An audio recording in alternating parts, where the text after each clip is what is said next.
this video or reply in the comments about what your PhD is in and what you do today. My PhD is in education policy. It's from the University of Pennsylvania, represent. And to be a little bit more specific, I did my dissertation work on school turnaround. So that's a type of school improvement, and specifically thinking about how do you assess success in schools. Today, I am a consultant, and I actually started my own consulting business. I started it my last semester of graduate school, and I have been working as a consultant for the past 7 years. I know consultant is like one of those like overly general terms, so we'll get a little bit more specific. I work with people and organizations in the social good space, basically any organization or human who is trying to make the world a better place is the type of human or organization that I work with. Sometimes it's schools, school districts, education nonprofits. Other times it's social justice nonprofits.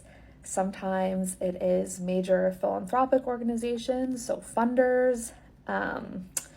Sometimes it is like fiscal sponsors of funders. Sometimes it's for-profit corporations. Sometimes it's an individual entrepreneur. Sometimes it's a mental health app. Like it literally is a variety of people and organizations. And from my perspective, what they have in common is they all have an idea or philosophy on how to make the world better.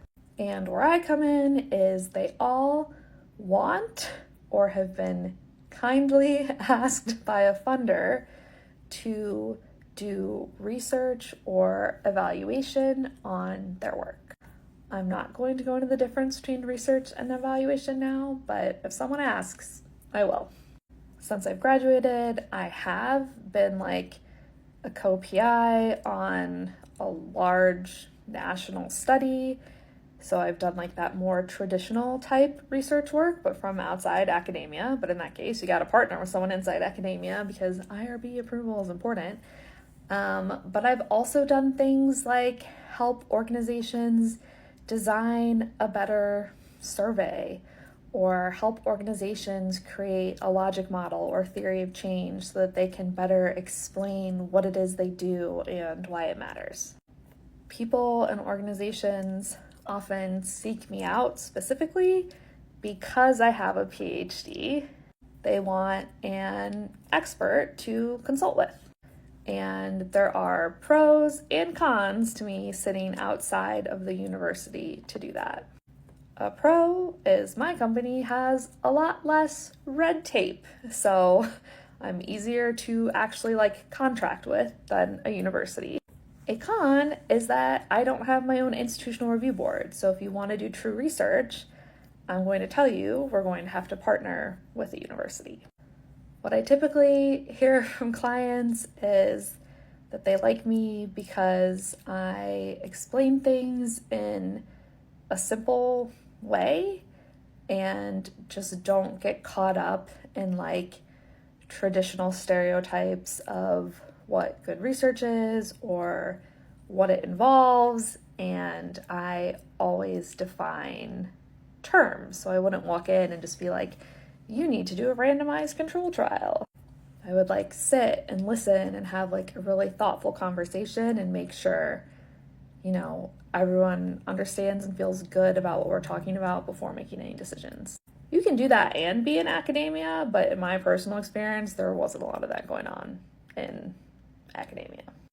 I literally love meeting other PhDs who have left academia because I think we have such a great opportunity to make research more accessible to people. I think research is so useful and it is often so locked up in the ivory tower, so to speak. And that just like sucks and is unfair. So I personally love PhDs leaving academia with their knowledge and using their knowledge and using their credentials to support people and initiatives who could really benefit from research and might not otherwise have access to it.